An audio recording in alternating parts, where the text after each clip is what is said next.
parts of Gauteng were engulfed in storms, which left some infrastructure as well as homes destroyed just last night. Several power outages were also being reported. So let's speak to weather forecaster at the SA Weather Service, Lehlohonolo Thobela, speaks to me right now to tell me exactly what happened with those storms. And Lehlohonolo, thank you so much for your time. Perhaps give us some clarity in terms of what exactly was experienced. Good morning and thanks for having me. Yes, we are in spring and it looks like the first thunderstorms that hit the Gauteng area, and not only that, but the northeastern areas that it was expected were issued in forecast with isolated chance of showers and thunder showers, especially over the northeastern areas. And that's what happened. The storm started in the northwest, the eastern parts of the northwest, and then as they progressed easterly, they moved over to Gauteng, which then resulted in the most damage from the winds, because then thunderstorms, what they bring with it, they bring much more of rainfall, hail, and sometimes we also get to have storms that produce tornadoes, and much more of it. The damage is also from strong winds as well as some gusts that come with the thunderstorms. But that's not limited to that. In just a normal definition of a thunderstorm, we would say it's a cloud that comes with precipitation and produces lightning. However, in yesterday's one, we noticed that thunderstorm has microbursts, and microbursts is just sinking air within a thunderstorm, which then, as it sinks, which is what we experienced yesterday, was a dry microburst, which then says it didn't have much more of rain, but it included much more of the winds, which is why we saw the damage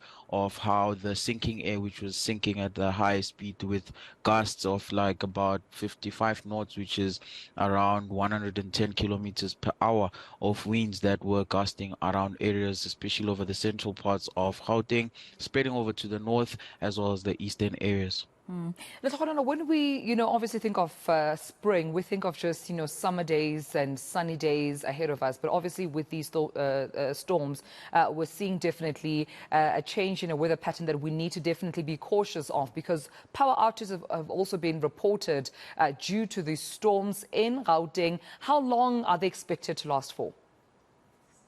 I mean, for us to be in spring, this was our first thunderstorm, which then came later in the month of September. It is still early spring, and which means this is an introduction of more of thunderstorms that are to come as we move over into summer months.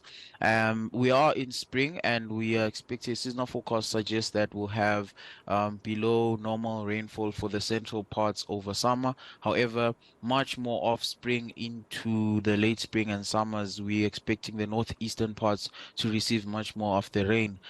So it would be above normal in the northeastern, extreme eastern parts of the country, but the central parts can yet then experience less of the rainfall. However, thunderstorms have started, and we're yet to see much more of that with each and every type of convection that we get, especially because now we expect much more of the heat, and heat also plays a big part in how the atmosphere is boiling, and then with the heat we know something must come down. Should we also still continue to expect, obviously with the storms, some cold fronts or even strong winds? So with cold fronts is that they're usually over the southwestern parts, and then they slip south of the country, which then with more of enhancement to us moving on to summer, we can expect less of cold fronts, but more of upper troughs, which are low pressure system in the upper air, as well as surface troughs. And then yes, we are yet to still experience some of the cold fronts in the southern parts as the transition still happens from winter into spring. I mean, it's still in early spring. As it progresses then into summer, we're yet to see much more of thunderstorms as opposed to we're seeing cold fronts. All right, Honora, we'll leave it there. Thank you so much for updating us. Now we know, of course, how to better prepare for our days. We thought, sunny days are here in full force, but I can even see on social media people asking what's happening with these winds, what's happening with all the lightning they've been hearing and the thunderstorms. So as Lehlohonolo Thobela has just explained that, of course, those thunderstorms seen in Gauteng, seems like even though it's still early spring, they might still continue on until we head over into full sunny days, and then we can enjoy our springtime. Thank you so much.